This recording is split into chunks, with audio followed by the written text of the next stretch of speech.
Hello student, I am Dada Pires from Government Degree College, Chennigiri. Today I would like to talk on the Schrödinger wave equation.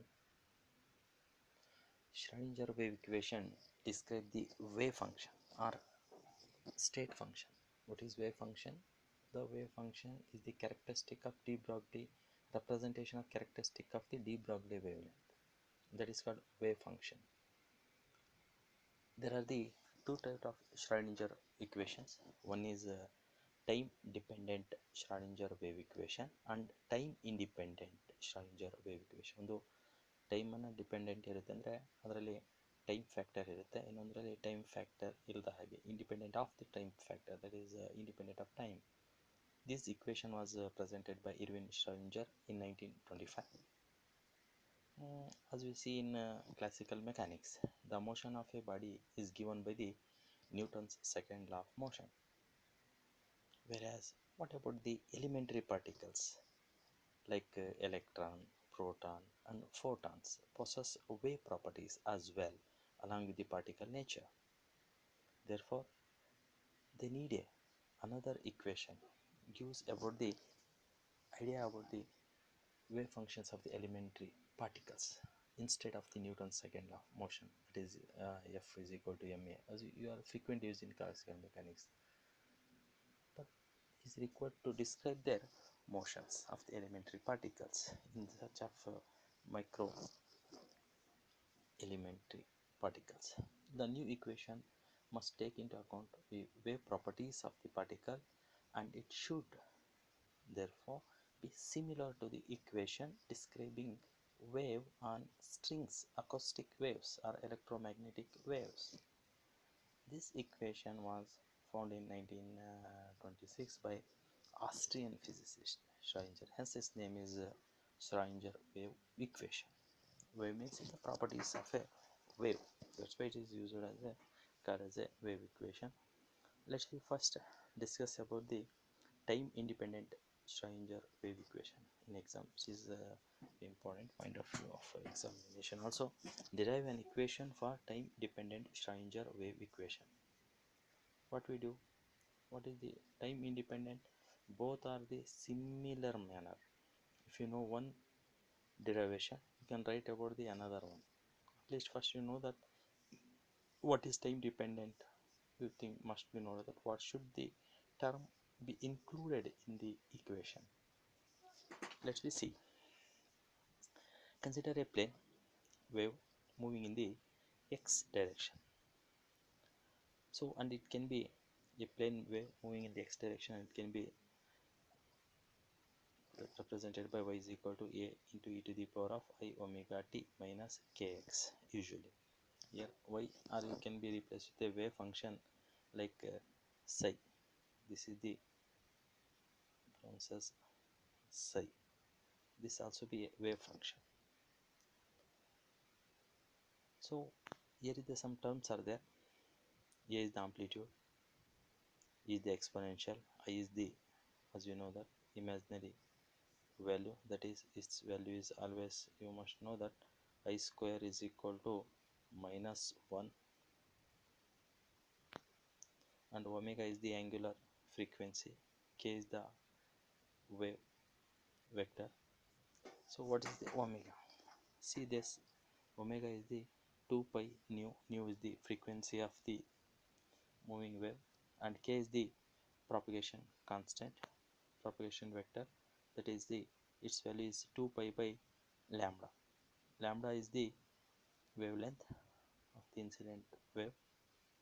According to the quantum theory of energy of wave, we know that E is equal to h nu, whereas nu is equal to, cross multiply this one, E by h, and we take omega t. Omega means 2 pi nu into t. 2 pi usual. New value, as we know in the previous, E by h can be added there into t. This value is 2 pi and h, change value h by 2 pi, write down. There is no effect for answer. That is Et by h cross. this is omega t can be replaced with et by h cross. Let it be equation. So as we move further, for the momentum, see here, for the momentum,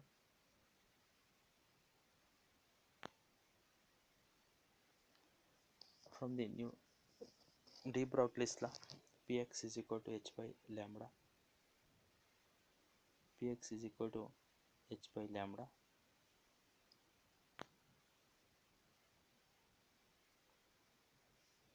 px is equal to h by lambda, or 1 by lambda is equal to px by h. What is px? Px is the momentum through x direction, that is px. Let consider kx.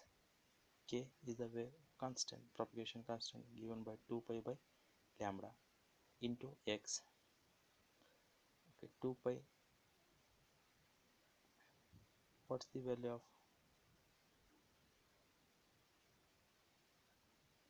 1 by lambda is value is put here, 2 pi px, 1 by lambda value px by h, that is px by x is kept here, px by x,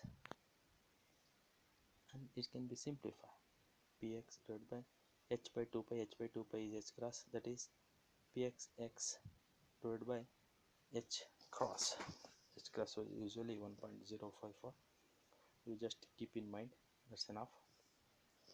As we move further, and this wave is moving in the x direction, put this value omega t value, that is et by h cross, and kx value px by h cross in the equation here, that is y is equal to a into amplitude into e to the power of I e by h cross t, px h cross same, take common, so a into e to the power of I by h cross et minus x px. This is the required wavelength equation, that is psi equal to this. Take this plane wave, that is psi equal to a into e to the power of I, y ಬದಲಿಗೆ psi ಅನ್ನು use ಮಾಡ್ತಾ ಇದ್ದೀನಿ, ಯಾಕಂದರೆ wave function ಅನ್ನು represent ಮಾಡುವಂಥದ್ದು. as we move further, ಆ equation ಅನ್ನು differentiate ಮಾಡ್ತಾ ಹೋಗಿ with respect to t, psi ಇರುವಂತಹ value d psi by d t ಅನ್ನು ಡಿಫ್ರೆನ್ಷಿಯೇಟ್ ಮಾಡಿ, ಇಲ್ಲಿ ಡಿಫ್ರೆನ್ಷಿಯೇಟ್ ವಿತ್ ರೆಸ್ಪೆಕ್ಟ್ ಟಿ ಮಾಡ್ತಾ ಇರೋದ್ರಿಂದ ಇ ಟಿ ಇದು ಇ ಇದೆಯಲ್ಲ ಅದು ಮಾತ್ರ ಮಲ್ಟಿಪ್ಲೈ ಆಗುತ್ತೆ, ಇದು ಮಾತ್ರ ಟೆನ್ಸ್ ಟು 0 ಆಗುತ್ತೆ. ಸೊ ಹಾಗಾಗಿ ಡೆಲ್ ಸೈ ಏನಿದೆಯೋ, del psi by t equal to minus i h cross e into a into e to the power of, ಅದೇ ಟರ್ಮು ಮತ್ತೆ ರಿಪೀಟ್ ಆಗುತ್ತೆ, ಎಕ್ಸ್ಪೋನೆನ್ಷಿಯಲ್ ಇರೋದ್ರಿಂದ ಅದೇ ಟರ್ಮ್ ಬರುತ್ತೆ, but its value is, a value ಇದೆಯಲ್ಲ ಅದು ಸೈ ವ್ಯಾಲ್ಯೂಗೆ ಈಕ್ವಲ್, ಹಾಗಾಗಿ ಆ ವ್ಯಾಲ್ಯೂನ ಸೈ ಅಂತ ಇಟ್ಟಿದ್ದೀವಿ. ಸೊ ಈ ವ್ಯಾಲ್ಯೂನ ಈಗ ನಮಗೆ ಬೇಕಾದ್ರೆ ಓನ್ಲಿ ಈ ಸೈಯನ್ನು ತೆಗೆದುಕೊಳ್ಳೋಣ, ಈ psi is equal to minus h cross by i del psi by del t. So ಈ ಸೈ ಎಲ್ಲಿ ಬರುತ್ತೋ ಅಲ್ಲಿ ಈ ವ್ಯಾಲ್ಯೂಸನ್ನು ನಾವು ಮುಂದಿನ ಇಕ್ವೇಷನಲ್ಲಿ ಇಡಬೇಕು, minus i h cross by i del psi by del t. So ಇದು ಒಂದೇ ಡಿಫ್ರೆನ್ಸ್, ಇಲ್ಲಿ ಈ ಸೈ ಬಂದಾಗ ಟೈಮ್ ಡಿಪೆಂಡೆಂಟ್ನಲ್ಲಿ ಈ ಒಂದು ಇಕ್ವೇಷನನ್ನು ಇಡ್ತೀವಿ, ಇದು ಟೈಮ್ ಡಿಪೆಂಡೆಂಟಿಗೆ ಇಂಪಾರ್ಟೆಂಟ್ ಪಾರ್ಟ್ ಇದು. ಇಂಡಿಪೆಂಡೆಂಟ್ನಲ್ಲಿ ಈ ಪಾರ್ಟ್ನಲ್ಲಿ ನಾವೇನು ಮಾಡೋದಿಲ್ಲ, ಈ ಸೈ ಇದ್ದಿದ್ದನ್ನು ಹಾಗೆ ಇಟ್ಬಿಡ್ತೀವಿ. ಸೊ ಸ್ವಲ್ಪ ಇದೊಂದು ಪಾರ್ಟ್ ಮಾತ್ರ ನೆನಪು, ಉಳಿದವೆಲ್ಲವೂ ಸಹ ಸೇಮ್. ಅಂದರೆ ನೀವು ಈ ಟರ್ಮು ನೆಕ್ಸ್ಟ್ ಬರುವಂತಹ ಇಂಡಿಪೆಂಡೆಂಟ್ ಇದರಲ್ಲಿ ಈ ಟರ್ಮು ಇರೋದಿಲ್ಲ, ಇದು ಮಾತ್ರ, ಇದು only special for only time dependent ಇರುವಂಥದ್ದು, ಟೈಮ್ ಮೇಲೆ ಡಿಪೆಂಡೆಂಟ್ ಇರುವಂಥದ್ದು, time dependent T D S C ಅಂತ ಏನು ಕರಿತೀವೋ, ಟೈಮ್ ಡಿಪೆಂಡೆಂಟ್ ಸ್ಕ್ರಾಡಿಂಜರ್ ಇಕ್ವೇಷನ್ ಏನಿದೆಯೋ ಇದಕ್ಕೆ ಮಾತ್ರ ರಿಲೇಟೆಡ್ ಈ ಪಾರ್ಟ್, ಉಳಿದವು ಎಲ್ಲವೂ ಸಹ ಇಂಡಿಪೆಂಡೆಂಟ್ ಇದರಲ್ಲಿ ಮತ್ತು ಸೇಮ್ ಬರುತ್ತೆ. ಈಗ ಏನು ಸೈ ವ್ಯಾಲ್ಯೂ ಇದೆಯೋ ಆ ಸೈ ವ್ಯಾಲ್ಯೂನ differentiate with respect to x ಮಾಡಿ, ಮತ್ತು ಮತ್ತೊಮ್ಮೆ ಅದನ್ನು ಡಿಫ್ರೆನ್ಷಿಯೇಟ್ ಮಾಡಿ, ಡಬಲ್ ಸ್ಕ್ವೇರ್ ಎರಡು ಸಲ ಡಿಫ್ರೆನ್ಷಿಯೇಟ್ ಮಾಡಬೇಕಾಗುತ್ತೆ. ಎರಡು ಸಲ ಡಿಫ್ರೆನ್ಷಿಯೇಟ್ ಎಕ್ಸ್ ಇರೋದ್ರಿಂದ ಪಿ ಮಾತ್ರ ಹೊರಗೆ ಬರುತ್ತೆ, ಪಿ ಜೊತೆಗೆ ಐ ಎಚ್ ಕ್ರಾಸ್ ಬರುತ್ತೆ, i by H cross p x a into ಮತ್ತು ಸೇಮ್ ಅದೇ ಟರ್ಮ್ ವಾಪಸ್ ಬಂತು. Again differentiate with respect to this one, ಮತ್ತೆ ಡಿಫ್ರೆನ್ಷಿಯೇಟ್, ಇಲ್ಲಂತೂ ಡಿಫ್ರೆನ್ಷಿಯೇಟ್ ಮಾಡ್ತೀವಿ, ಮತ್ತೆ ಇಲ್ಲಿ ಡಿಫ್ರೆನ್ಷಿಯೇಟ್ ಮಾಡ್ತೀವಿ. ಸೊ ಇಲ್ಲಿ del square psi d x square ಅನ್ನುವಂಥದ್ದು ಸಿಗುತ್ತೆ. ಮತ್ತು ಐ ಎಚ್ ಕ್ರಾಸ್ ಸ್ಕ್ವೇರ್ ಅನ್ನೋದು i square is equal to i square ಆಗಿಬಿಡುತ್ತೆ. ಇಲ್ಲಿ ಎಚ್ ಇದ್ದಿದ್ದು ಎಚ್ ಸ್ಕ್ವೇರ್ ಆಯಿತು, ಮತ್ತು ಎ ಇಂಟು -1 ಆಯಿತು. ಹಾಗಾಗಿ ಇದು ಐ ಸ್ಕ್ವೇರ್ ಮೀನ್ಸ್ -1 ವ್ಯಾಲ್ಯೂ ಇಲ್ಲಿ -1 ಇದೆ ಅಂತ ಅರ್ಥ. ಈ ವ್ಯಾಲ್ಯೂ ಸಿಕ್ತು. ಸೊ ಈ ವ್ಯಾಲ್ಯೂ ಸೈ ವ್ಯಾಲ್ಯೂಗೆ ಈಕ್ವಲ್ಲು, ಅದಕ್ಕೆ ಇದನ್ನು ನಾವು ಸೈ ಅಂತ ಇಟ್ಟಿದ್ದೀವಿ. Value -p square h square square value ಸಿಕ್ತು. ನಮಗೆ ಬರೀ ಪಿ ಸ್ಕ್ವೇರ್ ವ್ಯಾಲ್ಯೂ ಬೇಕು. That is p square psi is equal to -h square del square by del t. Let it be one equation ಅಂತ ತಿಳ್ಕೊಂಡ್ರೆ equation ಮುಂದೆ ಬೇಕಾಗ್ತದೆ. P square value ಬಂದಾಗ ಈ ವ್ಯಾಲ್ಯೂನ ನಾವು ಪಿ ಸ್ಕ್ವೇರ್ ವೈ ತೆಗೆದು ಈ ವ್ಯಾಲ್ಯೂನ ಹಿಡ್ತೀವಿ, ಈಕ್ವೇಟ್ ಮಾಡ್ತೀವಿ ಈ ವ್ಯಾಲ್ಯೂನ.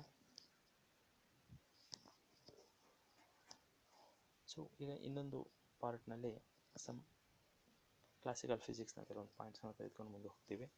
ಏನಂತ ಹೇಳಿದರೆ ಮೊಮೆಂಟಮ್.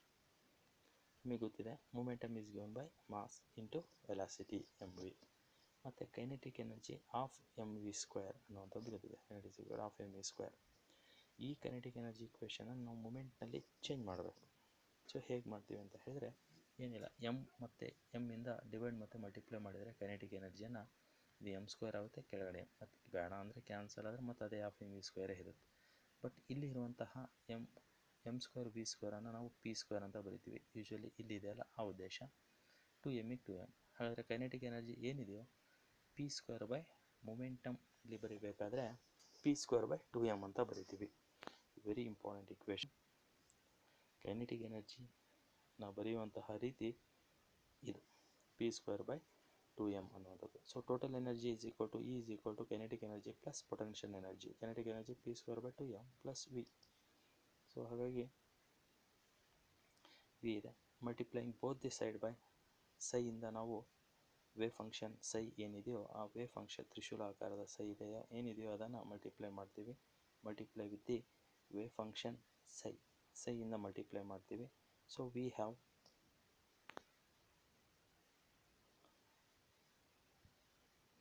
ಈ ಟರ್ಮ್ ಈ ಕಡೆ ಬಂದಿದೆ, R H S L H S ಆಗಿದೆ ಇಲ್ಲಿ. So p square psi by 2m V psi E psi. ಇಲ್ಲಿ ಪಿ ಸ್ಕ್ವೇರ್ ವ್ಯಾಲ್ಯೂ ನಾವು ಹಿಂದೆ ಹೇಳಿದ್ದೆ, ಪಿ ಸ್ಕ್ವೇರ್ ವ್ಯಾಲ್ಯೂನ ಇಲ್ಲಿ ಯೂಸ್ ಮಾಡ್ತೀವಿ ಅನ್ನುವಂಥದ್ದು. ಪಿ ಸ್ಕ್ವೇರ್ನ ವ್ಯಾಲ್ಯೂನ ನೆಕ್ಸ್ಟ್ ಇದರ ಸಬ್ಸ್ಟಿಟ್ಯೂಟ್ ಮಾಡಿ, ಹಾಗೆ ಈ ಸೈನ ವ್ಯಾಲ್ಯೂ ಸಹ ಸಬ್ಸ್ಟಿಟ್ಯೂಟ್ ಮಾಡಿ. ಇಲ್ಲಿ ಪಿ ಸ್ಕ್ವೇರ್ ಅನ್ನೋಂಥದ್ದು ಏನಿದೆ ಪಿ ಸ್ಕ್ವೇರ್ ಸೈನ್ ಇದರ ವ್ಯಾಲ್ಯೂನ ಸಬ್ಸ್ಟಿಟ್ಯೂಟ್ ಮಾಡಿ, ಈ ಸೈನ ವ್ಯಾಲ್ಯೂ ಸಬ್ಸ್ಟಿಟ್ಯೂಟ್ ಮಾಡುವಂಥದ್ದು ನೆಕ್ಸ್ಟ್ ಪಾರ್ಟ್ನಲ್ಲಿ ಅಂತಹ ಸ್ಲೈಡು. ಆ ಪಿ ಸ್ಕ್ವೇರ್ ವ್ಯಾಲ್ಯೂನ ನಾವು ಹಾಕಿದಂಥ ಸಂದರ್ಭದಲ್ಲಿ -h ಸ್ಕ್ವೇರ್ ಬೈ ಇದು ಇರುವಂಥದ್ದು ಪಿ ಸ್ಕ್ವೇರ್ ವ್ಯಾಲ್ಯೂ ಟು ಸೈ. ವಿಗೆ ವಿ ಇದೆ, ಮತ್ತು v psi equal to e psi. E psi is equal to -h cross by i del square delta t. ಆದರೆ ನಾವು ಐನ ಮೇಲ್ ತೊಗೊಂಡಾಗ ಐಯಿಂದ ಮಲ್ಟಿಪ್ಲೈ ಮಾಡ್ತೀವಿ, ಐ ಸ್ಕ್ವೇರ್ ಆಯಿತು. ಐ ಸ್ಕ್ವೇರ್ ಅಂದರೆ ಐಯಿಂದ ಮಲ್ಟಿಪ್ಲೈ ಮಾಡ್ತೀವಿ, ಮೇಲೆ ಬಂತು, ಕೆಳಗೆ ಇಂಟು ಐ ಸ್ಕ್ವೇರ್ ಆಯಿತು. ಮೇಲೆ ಐ ಮಲ್ಟಿಪ್ಲೈ ಆಯಿತು, ಐ ಸ್ಕ್ವೇರ್ -1 ಇಲ್ಲಿ -1 ಹೋಯಿತು, minus cancel. That is i h cross by del psi by del t. ಈ value is equal to this one. ಇಲ್ಲಿ ಟಿ ಅನ್ನೋದೇನಿದೆಯೋ ಇದೇ ಟೈಮ್, ಇದು means time dependent factor. So ಇದನ್ನೇ ಟೈಮ್ ಡಿಪೆಂಡೆಂಟ್ ಫ್ಯಾಕ್ಟರ್ ಅಂತ ಹೇಳಿದ್ರೆ ಇಕ್ವೇಷನಲ್ಲಿ ಡಿ ಟಿ ಅನ್ನುವಂಥದ್ದು ಏನಿದೆಯೋ ಇದೆ time dependent Schrodinger wave equation ಅಂತ ಹೇಳ್ತೀವಿ. ಇದನ್ನು ರೀಅರೇಂಜ್ಮೆಂಟ್ ಮಾಡಿದರೆ enough, you got the just rearrange this, not n that is minus h square 2m del square x square. ಇಲ್ಲಿ ಸೈ ಬದಲಿಗೆ ಕೋಆರ್ಡಿನೇಟ್ಸನ್ನು ಹೇಳಿದ್ದಾರೆ, ಎಕ್ಸ್ ಮತ್ತು ಟಿ ಕೋಆರ್ಡಿನೇಟ್ಸ್ ಇದೆ ಮತ್ತು ಟೈಮ್ ಫ್ಯಾಕ್ಟರ್ ಇದೆ. ಏನಿಲ್ಲ, ಸೈ ಬದಲಿಗೆ ಸೈನ ಪಕ್ಕದಲ್ಲಿ ಎಕ್ಸ್ ಆಫ್ ಟಿ ಅಂತ ಹಾಕಿದ್ದಾರೆ. ಸೊ ವಿ ಆಫ್ ಸೈ X of T I h cross ಸೈ ಇದೆ, ಇಲ್ಲಿ ಸೈ ಆಫ್ ಎಕ್ಸ್ ಟಿ ಅಂತ ಇದೆ ಅಷ್ಟೇ. ಎಲ್ಲ ಅದರಲ್ಲಿ ಇರುವಂಥದ್ದು ನೆನಪು ಇಟ್ಕೊಳ್ಳುವಂಥದ್ದು ಏನಿಲ್ಲ, ಅದರಲ್ಲಿ ಎಕ್ಸ್ ಟಿ ಅನ್ನೋದು ಬರೆದ್ರೆ ಆಯಿತು. ಇದು ಈ equation is the one dimensional, one dimensional, ಯಾಕಂದರೆ ಬರೀ ಎಕ್ಸ್ ಸ್ಕ್ವೇರ್ ಮಾತ್ರ ನಾವು ಯೂಸ್ ಮಾಡಿದ್ದೀವಿ. ಡಿಫ್ರೆನ್ಷಿಯೇಟ್ ಎಕ್ಸ್ ಸ್ಕ್ವೇರ್ ಇರೋದ್ರಿಂದ one dimensional time dependent wave equation associated with a moving particle in potential field. De Broglie wavelength apply ಆಗೋದೇ moving ಪಾರ್ಟಿಕಲ್ನಲ್ಲಿ. ಹಾಗಾಗಿ V is the potential field. ಇದು one dimensional equation ಇರುವಂಥದ್ದು. ಇದನ್ನು 3 ಡೈಮೆನ್ಷನಲ್ಲಿ ನೇರವಾಗಿ ಬರೀಬೋದು. ನಿಮಗೆ ಇಷ್ಟೊಂದು ಫಾರ್ 3 ಡೈಮೆನ್ಷನಲ್ ಜಸ್ಟ್ ಆನ್ಸರನ್ನು ಬರೀಬೇಕಾದ್ರೆ ಫಾರ್ 3 ಡೈಮೆನ್ಷನಲ್ ಕೇಸ್ ಏನು ಶ್ರಾಡಿಂಜರ್ ಟೈಮ್ ಡಿಪೆಂಡೆಂಟ್ ಈಕ್ವೇಷನನ್ನು ಸೇಮ್ ಇದೆ. ಎಕ್ಸ್ ಸ್ಕ್ವೇರ್ನ ನಂತರ d y square d z square 3 times ಅದನ್ನು ನಾವು ಸೈಜ್ ಸ್ಕ್ವೇರ್ ಏನಿದೆ ಅದನ್ನು 3 times with respect to x y z ಮಾಡಿದ್ರೆ 3 ಡೈಮೆನ್ಷನಲ್ ಆಯಿತು. Is equal to plus V psi equal to i h cross by del psi by del t. ಇದು ಇರುವಂಥದ್ದು. Just ಈ ಟರ್ಮನ್ನು ಪೂರಾ ತೆಗೆದು is equal to del square ಅಂತ ಬರಿತೀವಿ. That's enough. ಪೂರಾ ಅಂತಂದರೆ ಡೆಲ್ ಸ್ಕ್ವೇರ್ ಅಂತ ಬರಿತೀವಿ. ಈ ಪೂರ ಟರ್ಮ್ ಇದು ಈ ರೀತಿ ಡೆಲ್ ಸ್ಕ್ವೇರ್ ಅಂತ ಬರೆದ್ರೆ ಆಯಿತು. Minus H square 2m del square psi of 40 function del V psi. This is the required 3 dimensional equation. By chance ಏನಾದರೂ ಫ್ರೀ ಪಾರ್ಟಿಕಲ್ ಅಂತ ಕೊಟ್ಟಿದ್ರೆ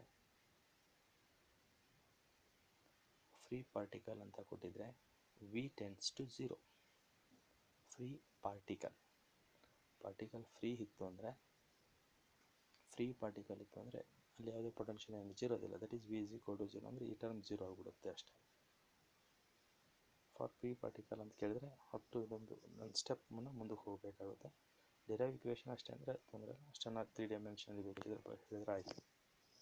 ನೆಕ್ಸ್ಟ್ ಸೇಮ್ ಕ್ವಶನ್ ಸೇಮ್ ರೀತಿಯಲ್ಲಿ ಟೈಮ್ ಇಂಡಿಪೆಂಡೆಂಟ್ ಶ್ರಾಡಿಂಜರ್ ವೇವ್ ಇಕ್ವೇಷನಲ್ಲಿ ಬರುವಂಥದ್ದನ್ನು ಕಾಣ್ತೀವಿ. So ಇಲ್ಲಿ ನೋಡ್ತಾ ಹೋಗ್ತಾ ಇದ್ದೀವಿ. Same type 2-3 slide. ಅಲ್ಲಿ ನಾನು ಪಾರ್ಟ್ ನಿಮಗೆ del psi by del T ಅಂತ ಏನು ಬರುತ್ತೋ differentiate with respect to T ಏನಿದೆ ಇದನ್ನು ಮಾತ್ರ ಇಲ್ಲಿ ಮಾಡೋದಿಲ್ಲ. ಹಾಗಾಗಿ ಒಂದು ಪ್ಲೇನ್ ವೇವ್ ಮೂವಿಂಗ್ ಇದ್ದು ಎಕ್ಸ್ ಡೈರೆಕ್ಷನ್ ಹೋದರೆ y is equal to a into e to the power of i omega t ಇದೆ. ಒಮೆಗಾ ಆ್ಯಂಗ್ಯುಲರ್ ಫ್ರೀಕ್ವೆನ್ಸಿ ಕೆ ಅನ್ನೋಂಥದ್ದು propagation constant. Same definition as use in the previous of K is equal to 2 pi by lambda ಇರುವಂಥದ್ದು. So ಇಲ್ಲಿ according to the quantum theory E equal to h nu is equal to e by h, ಒಮೆಗಾ t is equal to 2 pi nu t ಅನ್ನೋವಂಥದ್ದು. Nu ಬದಲಿಗೆ e by h ಕ್ರಾಸನ್ನು ಹಾಕ್ತೀವಿ. 2 pi ಇದೆ, h by 2 pi ಅನ್ನೋವಂಥದ್ದು ಮಾಡ್ತೀವಿ. e t by h cross ಅಂತ ಬರೀತೀವಿ. Omega T ಬಂದಂಥ ಸಂದರ್ಭ ಅದನ್ನು ರೀಪ್ಲೇಸ್ ಮಾಡ್ತೀವಿ e t by h cross. As ಯೂಸ್ವಲಿಂದ ಹಿಂದೆ ಏನು ಮಾಡಿದ್ವಿ ಅದೇ ರೀತಿಯಲ್ಲಿ ಮಾಡ್ತೀವಂಥದ್ದು. ಅದೇ ರೀತಿಯಲ್ಲಿ ಮೂಮೆಂಟಮ್ಮಿಗೂ ಸಹ ಅಂದರೆ ಸ್ಕೋರ್ ಮಾಡೋದಕ್ಕೆ ಒಂದೇ ರೀತಿಯಾದಂಥ ಇಕ್ವೇಷನ್ ಇದೆ. ಸ್ವಲ್ಪ ಎಲ್ಲಿ ಚೇಂಜ್ ಏನು ಮಾಡಬೇಕು ಅನ್ನೋದು ನೋಡಿದೆ. For the momentum D Broglie wave length ನಮಗೆ ಗೊತ್ತೇ ಇದೆ.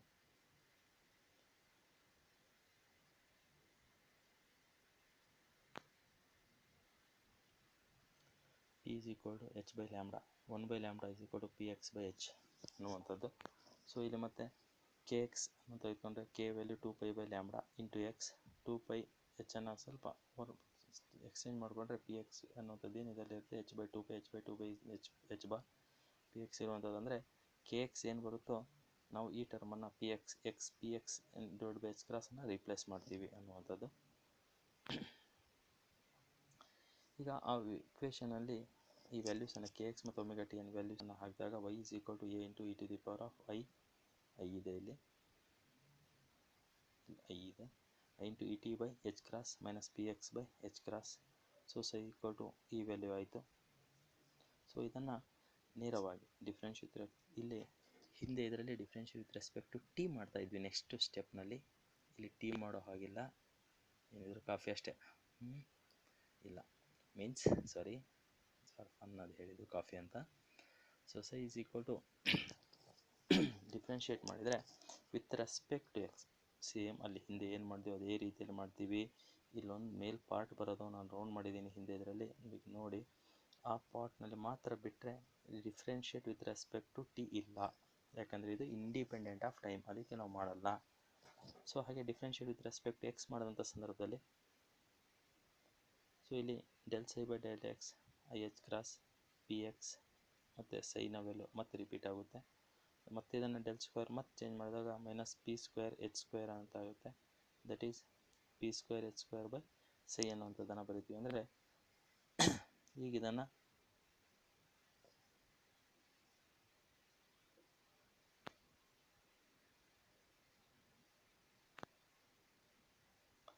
P square value p x p square psi value ಏನಾಗುತ್ತೆ ಅನ್ನೋದನ್ನು ಸಿಂಪ್ಲಿಫೈ ಮಾಡ್ಕೊಳ್ತೀವಿ. ಡೆಲ್ ಸ್ಕ್ವೇರ್ ಅನ್ನು that is p square psi is equal to minus H square del square psi t t. ಈ ವ್ಯಾಲ್ಯೂಸನ್ನು next p square ವ್ಯಾಲ್ಯೂನಲ್ಲಿ ಇಡಬೇಕಾಗುತ್ತೆ. So move further some classical concept same ಇದು ಯಾವ ರೀತಿಯಲ್ಲಿ ಹಿಂದೆ ನೋಡಿದ್ವಿ ಅದೇ ರೀತಿಯಾದಂಥದ್ದು. ಇಲ್ಲಿ p is equal to m v kinetic energy of m v square, ಇದನ್ನು ಮೊಮೆಂಟಮ್ನಲ್ಲಿ ಚೇಂಜ್ ಮಾಡೋದ್ರಿಂದ of 1/2 m square v square ಆಯಿತು. ಎಮ್ ಸ್ಕ್ವೇರ್ ವಿ ಸ್ಕ್ವೇರ್ ಅಂದರೆ m you hole square means p square by 2m. Kinetic energy is equal total energy is equal to kinetic energy plus potential energy, ಅದಕ್ಕೆ kinetic energy p square by 2m ಆಯಿತು plus potential energy V ಅನ್ನುವಂಥದ್ದಾಯಿತು. ಈ ಒಂದು ಈಕ್ವೇಷನಿಗೆ multiply with the wave function ಸೈನ multiply ಮಾಡ್ತೀವಿ. Same duplicate of the dependent equation same ಇದೆ, ಅದೇ ರೀತಿಯಲ್ಲಿ ನೋಡ್ತಾ ಹೋಗಿ ಪಿ ಸ್ಕ್ವೇರ್ ಸೈ ಅನ್ನುವಂಥದ್ದು ಇದು ವಿ ಸೈ ಅಂದರೆ ಸೈನ ಮಲ್ಟಿಪ್ಲೈ ಮಾಡ್ತಾ ಇದ್ದೀವಿ. ಸೊ ತದನಂತರ ನೆಕ್ಸ್ಟ್ ಸ್ಲೈಡ್ನಲ್ಲಿ ಹೋದರೆ ಇದನ್ನು ಸ್ವಲ್ಪ ಸಿಂಪ್ಲಿಫೈ ಮಾಡ್ತೀವಿ. ಅಲ್ಲಿ ಈ ಸೈ ವ್ಯಾಲ್ಯೂನ ಟೈಮ್ ಡಿಪೆಂಡೆಂಟ್ನಲ್ಲಿ ಈ ಸೈ ವ್ಯಾಲ್ಯೂನ ರೀಪ್ಲೇಸ್ ಮಾಡ್ತಾ ಇದ್ವಿ. ಮೈನಸ್ ಐ ಎಚ್ ಕ್ರಾಸ್ ಏನಿದೆಯೋ del psi by del T ಅಂತ ಹಾಕ್ತಾ ಇದ್ವಿ. ಇಲ್ಲಿ ಹಾಕೋ ಹಾಗಿಲ್ಲ, ಇದನ್ನು ಹಾಕೋ ಹಾಗಿಲ್ಲ. ಸೊ ಓನ್ಲಿ ಏನಿದೆಯೋ ಈ ಸೈನೇ ಇರಲಿ, ಮತ್ತೇನು ಹಾಕಬೇಡಿ.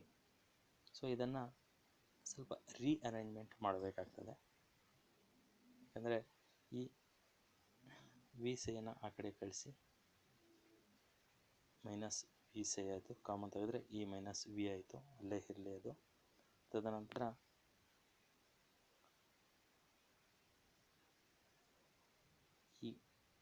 ಈ ವ್ಯಾಲ್ಯೂ ಏನಿದೆಯೋ ಎಚ್ ಸ್ಕ್ವೇರ್ ಬೈ 2m ಅಂತ ಏನಿದೆಯೋ ಅದನ್ನು ರಿವರ್ಸ್ ಮಾಡಿ ಮಲ್ಟಿಪ್ಲೈ ಮಾಡಿ, ಅಥವಾ ಆ ಕಡೆ ಕಳಿಸಿದ್ದೆ ಆದರೆ 2m ಬೈ ಎಚ್ ಸ್ಕ್ವೇರ್ ಆಯಿತು.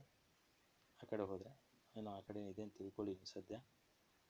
ಬಟ್ ಮೈನಸ್ ಇರೋದ್ರಿಂದ ಮೈನಸ್ ಆ ಕಡೆ ಇದೆ, ಮೈನಸ್ ಇದ್ದಿದ್ದು ಒಳಗಡೆ ಬಂದಾಗ ಮಾತ್ರ ಪ್ಲಸ್ ಆಯಿತು.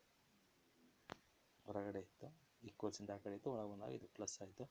ಸೊ ಹಾಗಾಗಿ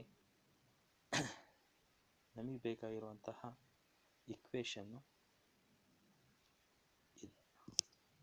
ಯಾವುದೇ ಡಿ ಟಿ ಅನ್ನುವಂಥದ್ದಿಲ್ಲ, it is independent of the time. Independent of time Schrodinger wave equation ಇದು ಇರುವಂಥದ್ದು.